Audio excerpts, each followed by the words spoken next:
Assalamualaikum warahmatullahi wabarakatuh. Bertemu lagi dengan saya di mata kuliah Keselamatan dan Kesehatan Kerja K3 dengan dosen pengampu Bapak Budiman STM TRT. Saya Ella Metasari dengan nomor induk mahasiswa 062030320999 dari kelas 4 IB Politeknik Negeri Sriwijaya. Pada kesempatan kali ini, saya akan menjelaskan tentang penerapan K3 di LRT Palembang. Sebelum saya menjelaskan tentang definisi K3, ternyata K3 memiliki dasar hukum loh. Terdapat dua dasar hukum yang melandasi tentang K3. Yang pertama, Undang-Undang Nomor 1 Tahun 1970 tentang Keselamatan Kerja, dan nomor 2 itu Undang-Undang Nomor 13 Tahun 2003 tentang Ketenagakerjaan. Baiklah, kita masuk ke definisi K3. Secara fisiologi, secara keilmuan, dan secara etimologi.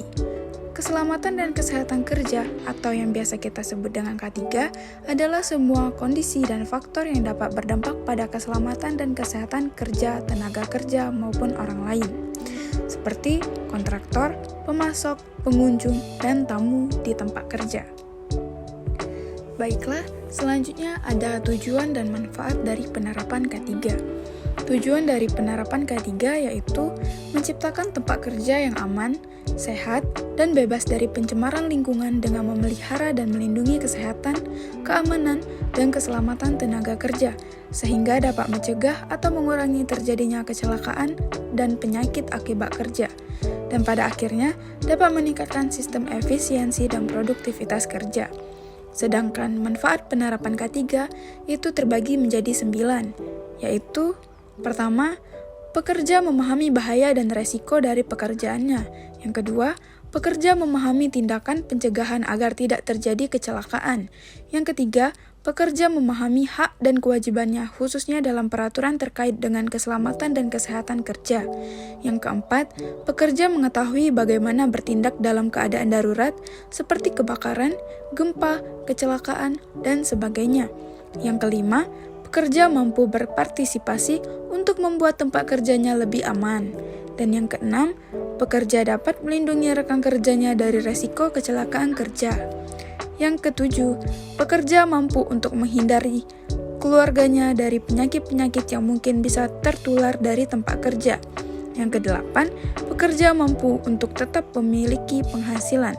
Dan yang terakhir, pekerja mampu untuk tetap berkontribusi terhadap perekonomian keluarganya.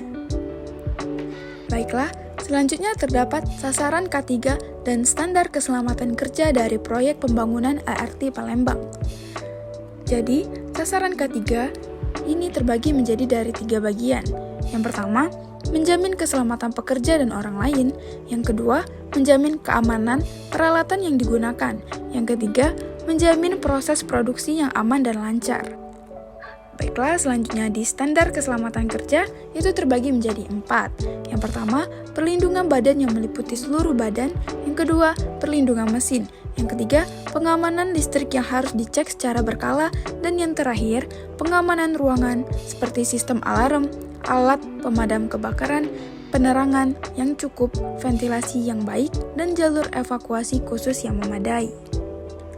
Baiklah, kita masuk ke bagian dari tanda-tanda yang ada di K3, yaitu tanda larangan, tanda waspada, tanda hati-hati, dan tanda wajib ditaati, serta informasi umum. Yang pertama, kita masuk ke tanda larangan. Tanda larangan contohnya pada gambar pertama itu dilarang parkir paralel. Gambar ketiga itu hanya staff atau staff only, yang biasanya hanya digunakan pada pintu yang hanya boleh dimasuki oleh pegawai atau staf saja. Dan gambar kelima merupakan tanda dilarang untuk merokok di seluruh area stasiun LRT. Baiklah, kita masuk ke tanda waspada. Pada gambar pertama, itu merupakan tanda waspada mengenai tempat duduk prioritas. Lalu yang kedua merupakan gambar tanda waspada terhadap telepon darurat, serta gambar-gambar lainnya. Baiklah, selanjutnya kita masuk ke tanda hati-hati. Dapat Anda lihat contohnya pada gambar di sebelah kanan, pada pintu masuk LRT dan pintu keluar darurat. Hati-hati melangkah pada celah peron. Dan selanjutnya, ada tanda yang wajib ditaati. Terdapat 4 gambar yang berada di sebelah kanan berwarna biru, yaitu penumpang diperbolehkan naik ke peron 5 menit sebelum keberangkatan LRT, ruang menyusui, staff only, dan loket khusus.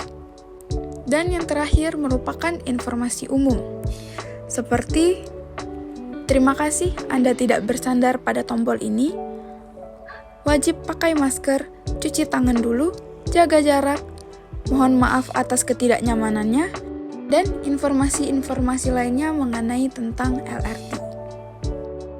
Baiklah, inilah yang dapat saya sampaikan. Semoga apa yang saya sampaikan bisa bermanfaat bagi kita semua. Saya akhiri. Wabillahi taufiq wal hidayah. Wassalamualaikum warahmatullahi wabarakatuh. Utamakan keselamatan kerja.